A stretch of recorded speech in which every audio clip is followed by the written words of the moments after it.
Hi అండి, అందరికీ నమస్కారం. నేను మీ Basanti. Welcome back to my channel Basanti cooking trends. ఈరోజు వీడియోలో అటుకులతో కమ్మని పులిహోర రెసిపీ చేసి చూపిస్తానండి.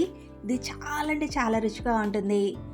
Very quick and easy recipe అండి. 5 నిమిషాల్లో తయారు చేసేసుకోవచ్చు.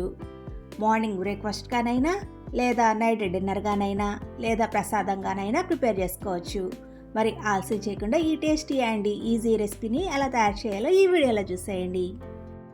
ఫస్ట్ ఒక గిన్నె తీసుకొని అందులోకి 2 కప్పుల అటుకులు వేసుకోవాలి. ఇవి కొంచెం మందంగా ఉన్న అటుకులేనండి. ఇప్పుడు అందులో వాటర్ పోసి ఒకసారి లైట్గా కడగాలి. వాటర్ పోసిన తర్వాత ఎక్కువసేపు ఉంచకూడదండి, అటుకులు త్వరగా నానిపోతాయి. వాటర్ పోసిన వెంటనే ఒకసారి లైట్గా కడిగేసుకొని వాటర్ని వడగట్టేసుకోవాలి. ఇలా స్ట్రైనర్లో వేసుకొని వాటర్ ఏమీ లేకుండా వడగట్టుకున్న తర్వాత పక్కన పెట్టేసుకోండి. ఇప్పుడు స్టవ్ మీద ఒక ప్యాన్ పెట్టుకొని అందులోకి 3 టేబుల్ స్పూన్ల ఆయిల్ వేసుకొని వేడి చేసుకోవాలి. ఆయిల్ వేడైన తర్వాత అందులో 2 స్పూన్ల వేరుశనగ గుళ్ళు వేసుకొని వేయించుకోండి. ఇవి వేగడానికి కాస్త టైం పడుతుంది కాబట్టి ముందుగా వేసుకొని వేయించుకోవాలి. అందులోనే 1 స్పూన్ పచ్చిశనగపప్పు, 1 స్పూన్ మినపగుళ్ళు, 1/2 స్పూన్ ఆవాలు, 1/2 స్పూన్ జీలకర్ర వేసుకొని వేయించుకోండి.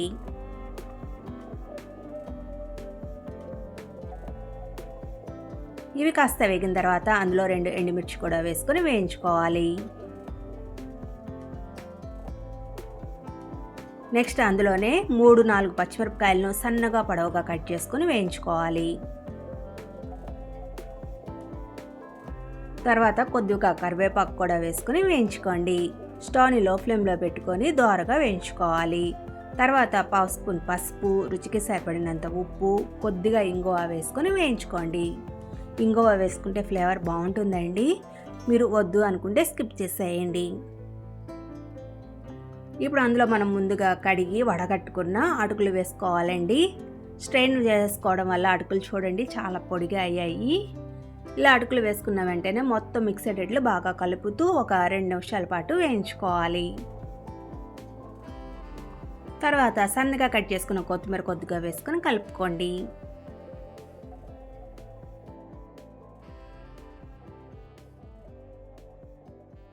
ఫైనల్గా స్టవ్ ఆఫ్ చేసుకొని ఒక నిమ్మకాయను కట్ చేసుకొని రసం పిండుకోవాలి.